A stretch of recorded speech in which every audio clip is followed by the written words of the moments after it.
Assalomu alaykum qadrli do'stlar. Bugun sizlarning talablaringizga binoan WhatsApp Messengerga delete account berishni o'rgatib ko'ramiz. Va undagi yangi fishkalar haqida ham ko'rsatib o'tamiz. Xolos biz boshladik. Birinchi o'rinda WhatsApp Messengerga kirib olamiz. WhatsApp Messengerga kirib olganimizdan so'ng tepada 3 ta nuqtani bosib nastroyka bo'limiga o'tamiz. Nastroyka bo'limidan account bo'limiga o'tib, eng oxirdagi udalenniy account ustiga bosamiz. Udalenniy account ustiga bosganimizdan so'ng WhatsAppimiz ochilgan nomerni xuddi men yozgandek yozamiz.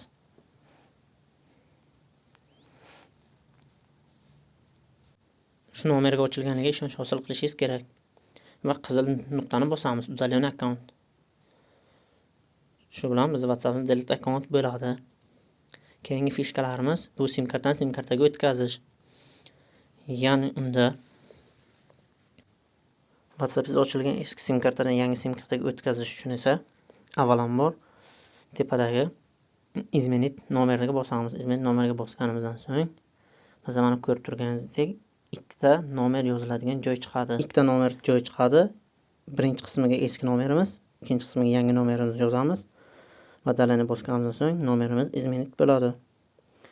Yana WhatsAppda shunday fishka borki, bu tepadagi kichkinagina yashil nuqta, uni bosganimizdan so'ng bizga yana qo'shimcha akkaunt qo'shish imkoniyati mavjud bo'ladi.